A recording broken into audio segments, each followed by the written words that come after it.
Hey everybody, Scott Jansen here. Welcome back to another 100K coaching program student interview. Today we have the amazing Mark Carter with us today, who has an incredible story. Mark basically came from being in the emergency services as a police officer to now a full-time hypnotherapist. So very excited to get Mark on a call with us today. We're really going to pick Mark's brain about where his business was to where it is now. He's had an incredible transformation with what's happened in his business. And only 3 months that I've been working with Mark, I've just seen some incredible things. So we're definitely going to dive into Mark's story. So firstly, Mark, thank you so much for joining us. Good morning. It's absolutely a pleasure to meet you and to, well, as I said, finally meet my hero here.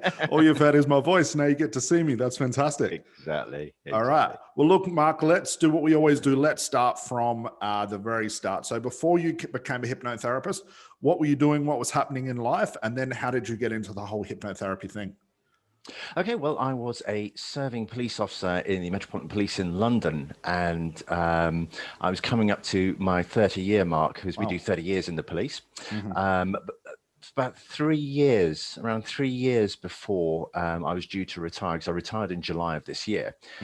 3 years, the morale in the service, if you're not in London, then you probably don't notice, but the morale in the police service had dropped considerably, and there was a lot of trauma and a lot of anxiety going on, and I had a few staff under me, and I usually found that in the start of a shift, they were very uptight and had a lot of problems going on both at home and at work. Right. And it was one day that one of my staff came up to me and said, "Look, I'm crying before I actually come into work." And you sort of wonder, well, what's being done about this? And our occupational health service within the service, God bless them, work very hard. But unfortunately, over the years, they've had to tighten the belt, and that's been reduced.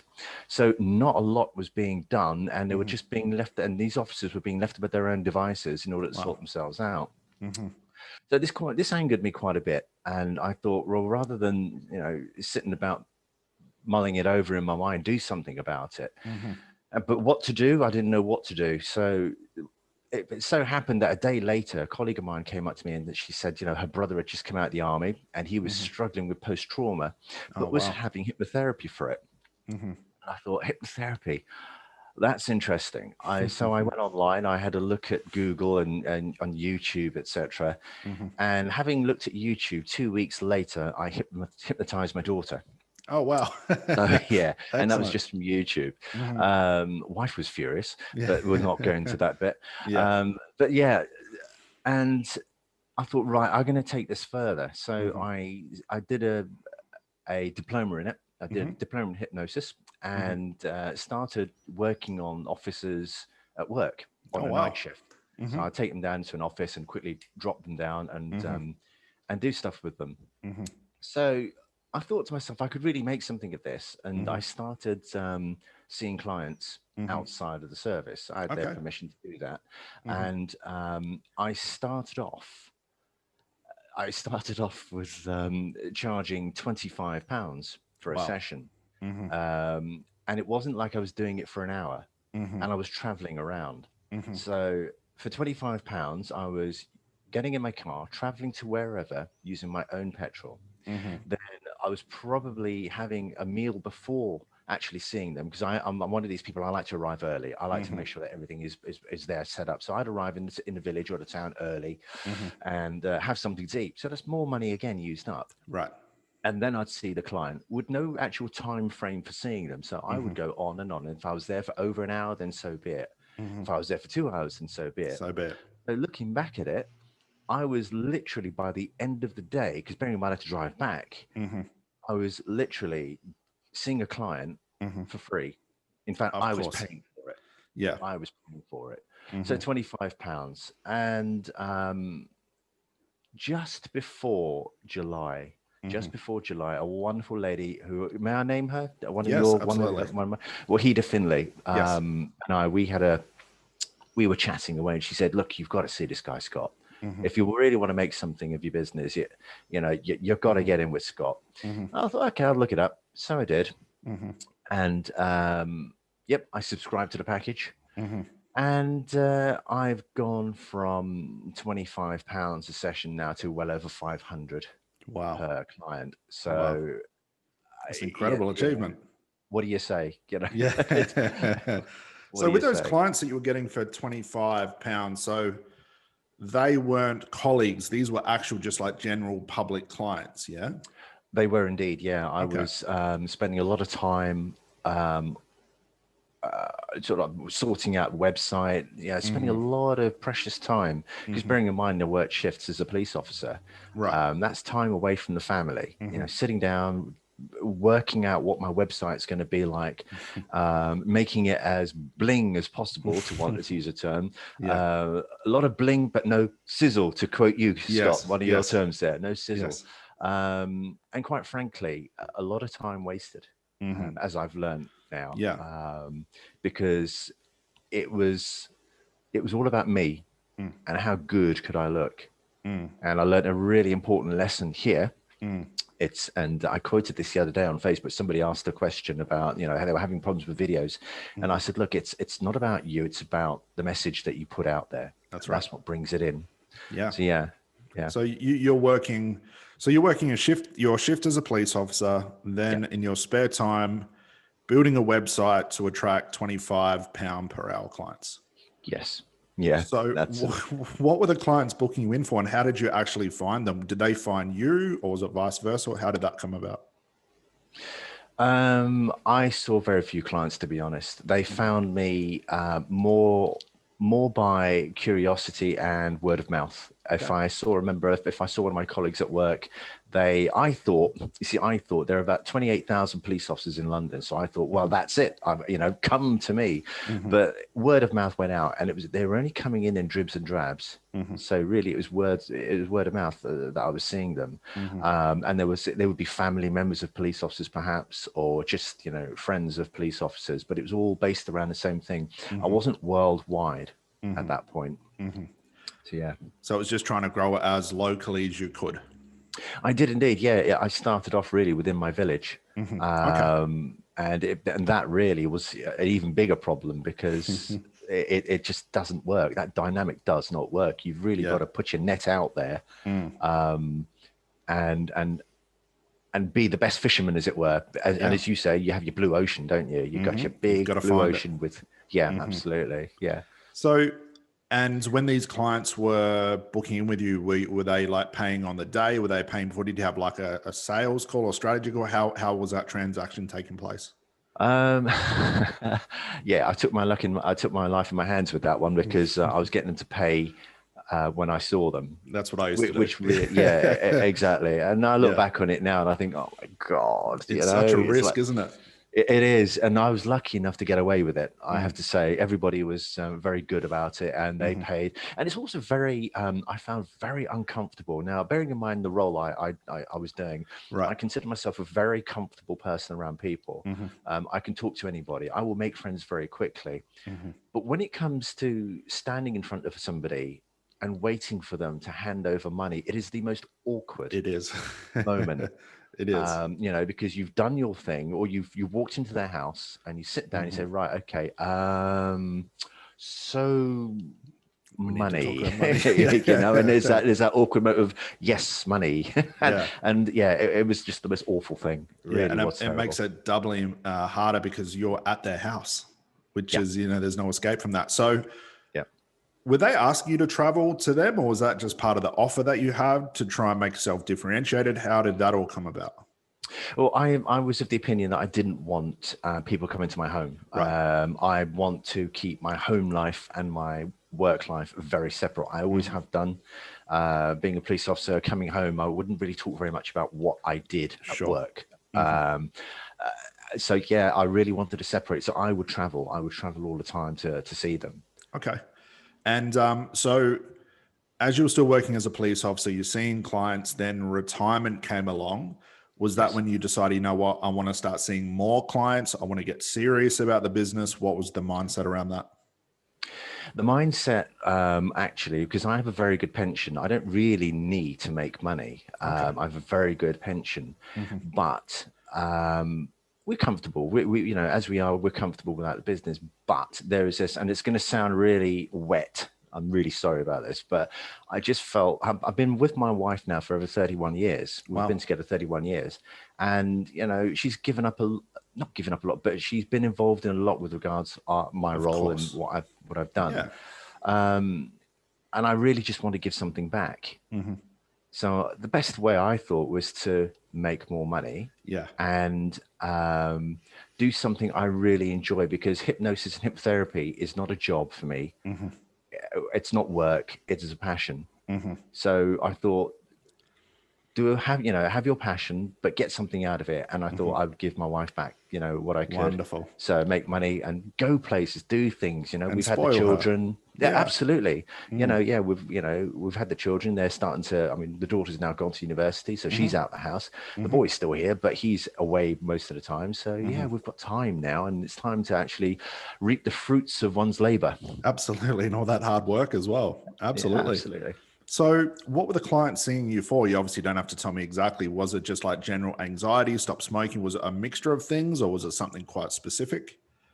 Initially, when I started out, it was for anything and everything. Whatever it was, I can help you with that. Which got the heart pumping a lot, because you sort of close off the phone call and think, oh my God, what have I just let myself in for? Right. So yeah, everything from smoking cessation to weight loss. A little bit of anxiety. In fact, work was mainly anxiety. Okay. So I really got into that. So that's where I've come along now, into this niche of wanting to do with anxiety. Yeah, and that's definitely where I want to transition to. So we had talked a little bit before, back and forth, before you actually joined the program. We discussed some details. You dived into the program definitely off what Wahida was talking about as well. I mean, you can't get much better than Wahida doing $20,000 a month or something crazy that she's doing. But again, hard work, a lot of hard work that she does. Yeah. So once you dove into the program, did you know much about running a business at all? Not necessarily just a therapy business before you dived in? Nothing at all. Absolutely nothing. My whole life has been based around from childhood, teenage years, leaving school, working in a warehouse, then working for a telephone company, and then working for the police. Oh, wow. So I've really been sort of looked after in life. I've not had the requirement to actually branch out into the business world. So I had absolutely no idea whatsoever. Okay. So when you did just backtracking a little bit, when you did your hypnotherapy training, did they discuss with you what you should be charging, like a business type model? How did you come about the 25 pounds and going to travel to them? Was that just something you came up off the top of your head, or was that a system that you'd followed from something else? No, the hypnosis side of it was the training was a diploma, and it was just based purely on hypnosis, and how to get there. The business side of thing wasn't touched on at all. So no, we had no real training on that. I came up with 25 pounds myself. I just thought it seemed like, and the funny thing is when I was doing that, I had money in the drawer, which is to the left of me here. And I was thinking, I'm going great guns here. If I had 150 pounds in my drawer, I was like, oh my God, this is just amazing. Yeah. But yeah. What's that work out like? 7-8 clients back to back for 150 pounds? At least. And probably it's like a full-time job just for that too. Yeah. So you dove into the program and obviously in week 1, we dive straight into niching. We show you the model, we show you the systems, we put everything together. What was your initial reaction diving into it? Because like from what I saw, you dove into it straight away. There was no procrastinating. It was straight in, getting the work done. What was your first initial approach and thought around what was happening with the program? Well, obviously I got my niche from where I was working, and I had a lot to do with because my wife happens to be a nurse as well, so there was a lot of stuff that I've heard about from there as well. So that really helped me with the niche.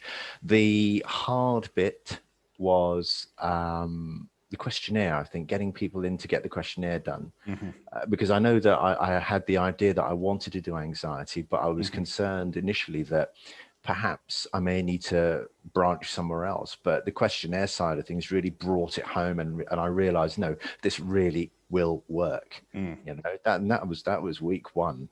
I was very happy with that. But I also I was of the opinion as well, because I've got a good pension coming in, it's a 6-week program that you run. And I thought, but I don't need it to be in that 6-week period, really. I could just extend it if I want to. So I really did take my time about it, just to make sure that I really got my niche sorted out and zoomed in there on that. Yeah. So what gave you, well, when you decided on the niche, you did the questionnaire, we found out it was going to be anxiety, that was going to be profitable. What happened next? So decided on the niche. How did you know that that was going to be the niche that was going to take your business forward? Well, when you first got your first client, when you started the social media, how did you get to that point? I think it's a mix of both, really, social media and the people that were coming to me. I found really before I'd even finished, things were happening, and that was off, just starting at week one. I got an inquiry, and I thought, well, how can this be? Because I've only just started on week one. And I still don't quite understand how that happened, but it just did. Maybe it's the luck of the gods, perhaps a little bit of that, But from just week one and getting the questionnaire out there, I think getting the questionnaire was what brought my first set of clients in, because the people I took the questionnaires off suddenly said, well, any chance that I could be a part of your hypnosis thing? I thought, yeah, come on down. So it got to there, and then but week two I think I found difficult, as everybody does. That's where that was a real ball breaker for me. That was and I started to put my head in my hands, thinking, oh, is this really going to work? Am I? Because week two is you've got to get out there. Yeah, absolutely. But you just push through. Yeah. You really what was it like when you raised your price and you gave that first £500 price? What was that like for you? Very very scary. It's pushing yourself out of your comfort zone. It really is. Looking somebody, well, you don't look at somebody, do you? And there's your little strategy, isn't it? When you do your first Zoom, camera off. Camera off, and you don't see that face and the silence. Well, it does push you very much out of your comfort zone. That idea of quoting that sort of price, and thinking these people must think I'm a charlatan, a thief, a scam artist, but it's a business. You got to put food on the table. That's right. And that's what I've got to do in order to, that's what I've got to charge. And you're not, and as you say, you're not paying for the fact that I've done a diploma in what I do. They don't care about the certificates I might have in my drawer on my wall. They want their pain gone. They want their pain gone, and they'll pay. Yeah, absolutely. But you've got to look at it as well. When you were charging £25 compared to 500, you're still doing the same amount of work. Yeah. It was just you were severely undercharging at the start. So right now you're charging the right price for the right work. It's always been there. Yeah. I'm actually going to be putting it up, actually. As you should. That idea of being paid what you're worth. I'm just personally I'm just taking things very slowly, and I want to make sure that I've got because I haven't had that much time to actually hone in my hypnosis, but now I know that I can do this. I can probably take it from 3 sessions down to 2. That's the MOS. Yeah. MOS. That's and it. I'll be putting the price up again now. And I think January is when I've got a little sort of plan, as it were. January is when I really, really, really start to rake it in. It's time to get out there. I love exactly. I mean, I'm raking it in now. Like I said, I'm too frightened to look at my phone in case it pings. Yeah, that's it. I mean, I was talking to Mark just before, and it's funny. I go into the group, and Mark will have his post in there saying, "Just chilling out, having a coffee. Look down at my phone. Another client booked. Out and about, being social. Look at my phone. Another strategy call booked." Yeah. But that's all based on the work you did previously. That's what's really important. Absolutely. With the price as well, charging that £500, I think as well, it's because there's so much riding on it. £25, sure, if the session doesn't work, it's £25 you might have to give back. But when there's £500, there's 1,000, there's 2,500, something unconsciously happens in you where all those skills, everything you've learned, hypnotherapy, coaching, comes out at the right time. So you're putting a lot of pressure on yourself, which I think is important. But that shows in the way that you do therapy as well. So I think having that higher price makes you a better therapist as well, because you don't want to screw it up, and you'll do whatever it takes to make sure that they get the end result. Oh yeah. And the funny thing is, from putting the price up, I'm actually becoming a better hypnotherapist. Who would have thought? You really do, as you say, you really zone in on what you're doing. And I learned a really important lesson. I think it might be you that used the term, you cut off the fat from the meat and you just trim left the with the fat. pure meat of what you do. And half the stuff that I was doing before on hypnosis, I'm not having to do, because I know, I have faith in the fact that the person I'm looking at is in trance. That's right. And they're ready. So, I don't need to start going, yeah, okay, they're in trance, but let's just be on the safe side and drop my hand. Let's go through all the levels. Let's do rapport. Yeah, exactly. Yeah.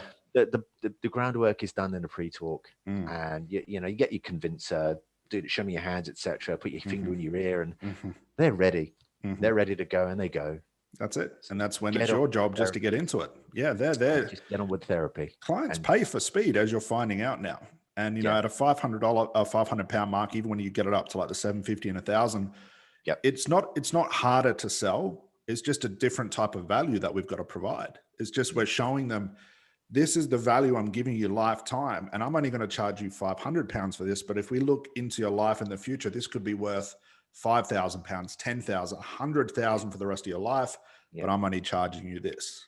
Yeah. And I think when we wrap our minds around, as being therapists, how much value we give to people's lives, prices don't become an issue then.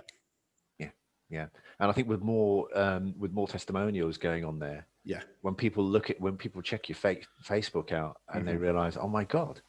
And the videos, especially when they see the videos, it really sells it. And they think, I want that. I need that. And they'll pay for it. Yeah. There's nothing more powerful than proof. There's a lot of people, you can talk yourself up. You can label yourself as the best hypnotherapist in so-and-so. I've seen that all the time. But if there's no proof, clients are smart enough to go looking for proof, to go looking for testimonials, as you do when you maybe buy a car, or I do when I bought my car. I'm looking for what are people saying. And it's the same thing with therapy and coaching. But I think a lot of us get so scared to talk about testimonials. But hey, if your clients are willing to give them to you, as a business owner, they're definitely worth fighting for. They're definitely worth pure chasing. Gold. They are pure gold. They really are. Yeah, absolutely. I think for every testimonial you get, you're going to get 2 or 3 clients. Absolutely. At least. That's it. And that's going to multiply year after, or month after month, year after year. You could be getting clients, Mark, 10 years from now from a testimony you got 2 weeks from now. That's the great thing about that system. So moving into week 2, definitely want to talk about this. This is where, and I understand the struggle this was for me as well, is we as therapists, we want to stay behind the scenes. We just want to have the website up. People don't need to see us. We want to act a little bit mysterious, maybe do a post here or there. But obviously in the program, I'm telling you, get your face out there. Social media, people have to know who Mark is, associate Mark to the anxiety and the niche and all that. What was it like for you to start social media and use it the way that we teach you? Optimizing that social media is probably the game changer, I think. It's the simple things. Take out all the nonsense, the beautiful pictures of you. Yeah. Put on I've still got somebody, I have somebody who's in media. They work for the BBC and other high companies and that. And they did a video for me. And he looked at my Facebook and my YouTube, and he said, what's with the banner? Why is it so bland? Why, what I said, no, that is actually what has got me where I am now, because it's just, there's the message. I help people with anxiety, who struggle, and there's the message. And he said, well, okay. But yeah, that, I think social media, I also managed to get help from somebody, a BBC newsreader, a veteran BBC newsreader who I managed to make friends with. Wonderful. Because I just emailed her and said, help me. Why not? Yeah. Okay. So, week 2, as I say, that you just, it really pushed the limits, I think, for me. Getting all the posts out, I think, was and finding things, you're doing the legwork, but as it later becomes clear, as you say, you got to work in the trenches with the troops, haven't you? That's right. You lead from the front. That's right. And then you leave it to the troops to actually do the work for you afterwards, and sit back. That's it. Wait for the ping of your phone. Wait for the ping of your phone. I think when we wrap our head around, social media has this thing where we get drawn into the aesthetics of it. Like, we have to go hire a professional photographer. Everything has to be sizzling, hot, look amazing, HD websites and videos. And quite frankly, it doesn't. Like you said before, which is perfect. It's about the message. It's not about how it looks. Yeah. People are sick of being, you know, having smoke blown up their ass. What's the real core thing you're doing? Yeah. Does an anxiety client who's really suffering with anxiety care that you don't have a banner or you don't have a professional headshot? No, all they want to know is, I'm about to pay Mark £500, $750, $1,000. Can he help me? I don't give a shit about the rest of it. I just want to know Mark's the expert. And look, he's got social proof. He's got testimonials, and he's showing up on social media talking his message constantly. That's all clients care about. But I think we get so drawn into the headshots, the aesthetics. Like I said, we lose the track of what a client's really looking for. Yeah, absolutely. And that's what's brought you the client so far. So we don't need to change it. Aesthetics come later. Branding comes later.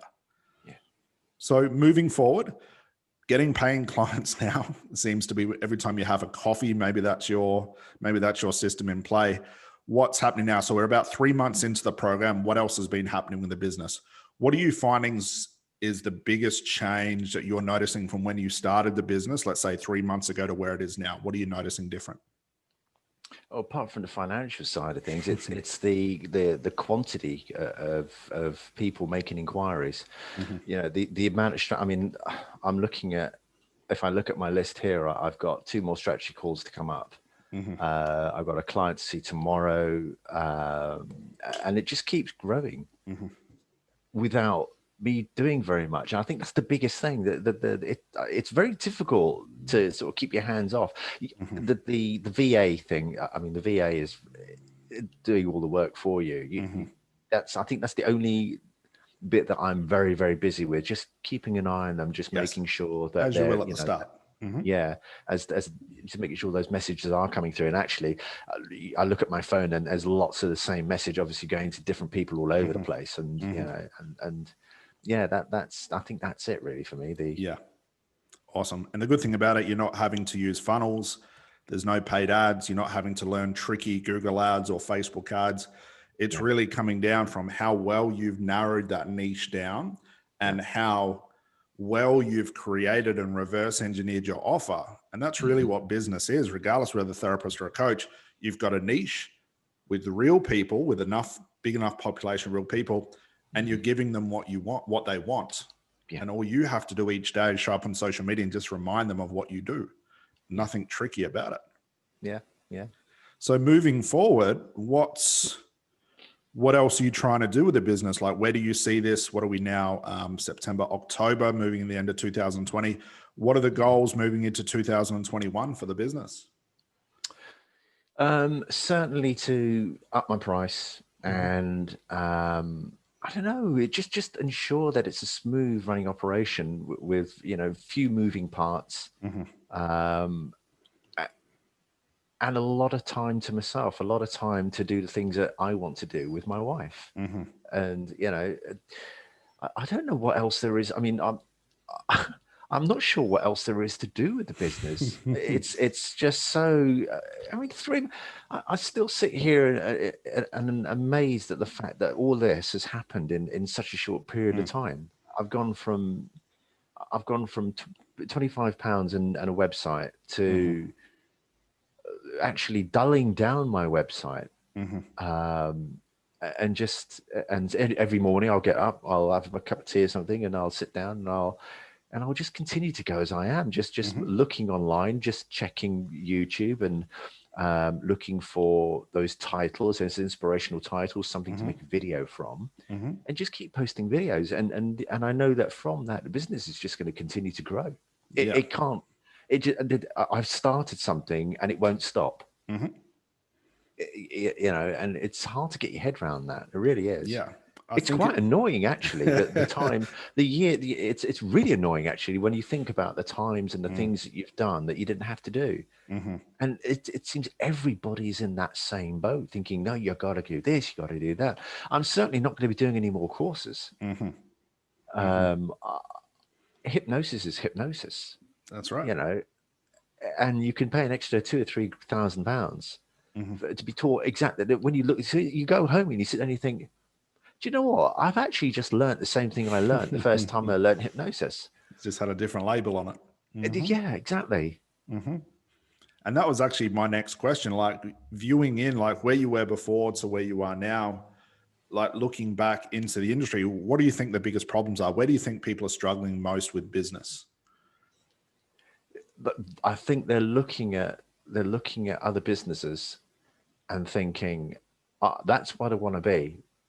But it's impossible to become those, unless you have the initial income to actually make yourself one of the Donald Trumps of this world. It's not going to happen. You got to be realistic about life. Okay. You can make a lot of money. You can do a lot of good within reality. And I think people just fall out of that reality. And as a result, that, they try to become something that there's no chance that they can become. So, you take your small steps but you optimize it to ensure that what that explodes into is something huge for you. I love that. It really is. It's let's look at facts here. What have I done really? I've looked at my Facebook. I've put a banner on the top of it. I've looked at the YouTube. I've put a banner on top of that. I've done it. There's a little write-up with 2 hashes on the YouTube thing, and in this video, and my YouTube has just gone boof. And people are You're giving people what they want.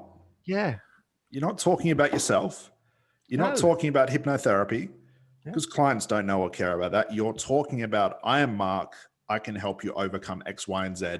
Here's some social proof. Here's how deep my knowledge goes. If you want to book a call, click that link below and I'll transform your life. And you're just repeating that every day. Yeah.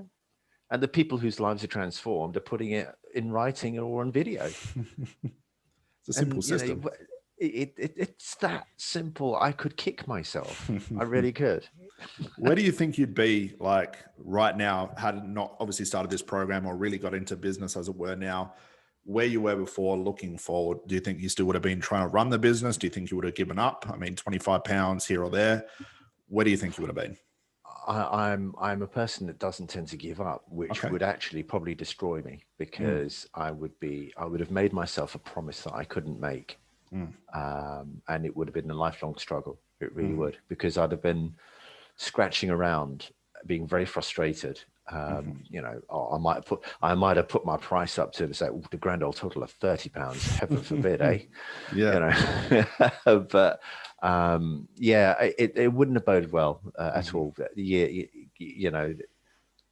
would have been very frustrating. I think it would have affected me at home for sure. Sure.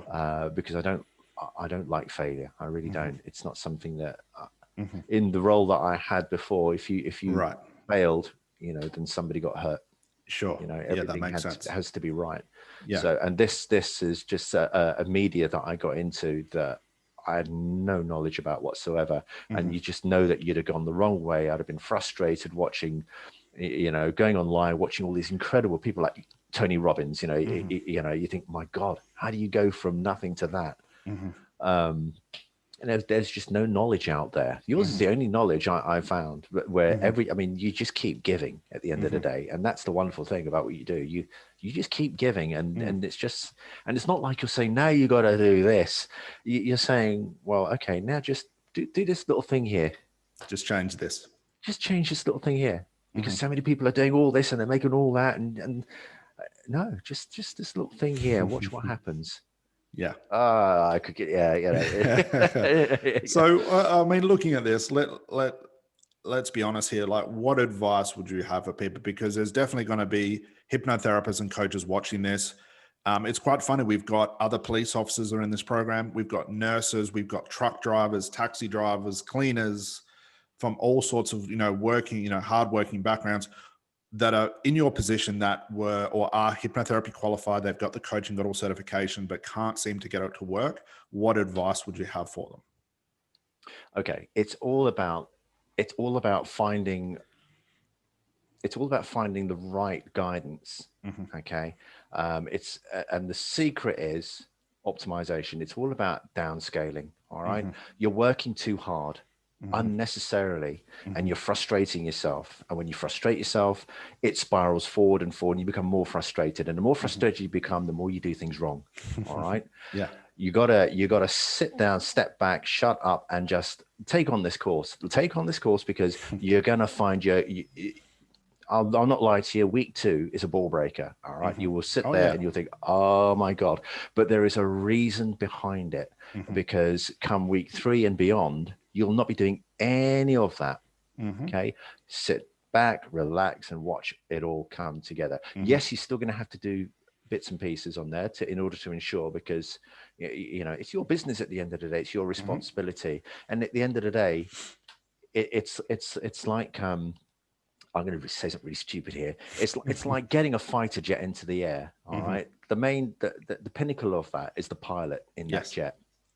But behind that, there is so much going on. There are so many things that, you know, come together, but you don't have to. All you have to do is sign it off, get in the plane, and wave at everybody and say, guys, girls, thanks so much for that. Now let's go do the job that we're here to do. That's hypnotherapy. So get into this program. This program will show you exactly what you need. And you'll be so surprised at how little you actually need to do in order to get to where you want to be. Yeah. I love it. You know, what, so I guess for other people that are going to be watching this as well, maybe not hypnotherapists and coaches, for anyone that is definitely struggling with anxiety, who is your ideal client, Mark? Who are you actually working with? Do you have a specific type of person with anxiety? What details do you have? I initially started off as wanting to work with business people in the central business district of London, but found that I'd closed my niche too much. I mean, you know, from the business person to the road sweeper, everybody suffers with anxiety. And I just felt, if you pitch yourself enough that, you know, people will pay what it's worth. Yeah. They'd rather pay more money. They'll get the money together and they will pay that.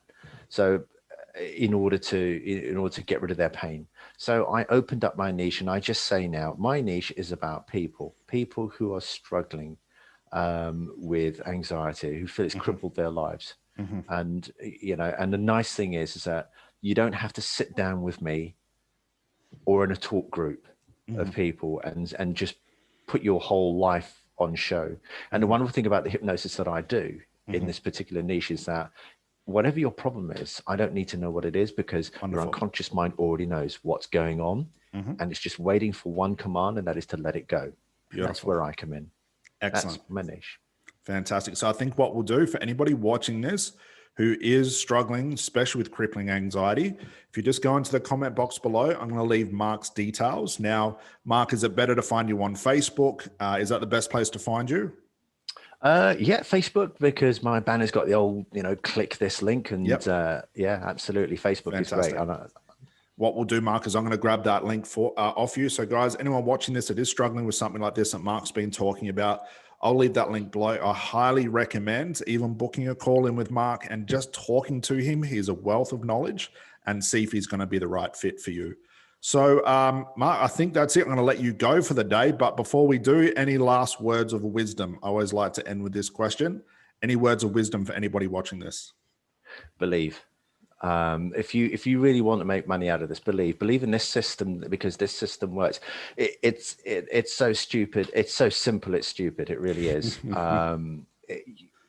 You really can't fail. And if you fail, then it's something that you're not for. All you've got to do is follow every step.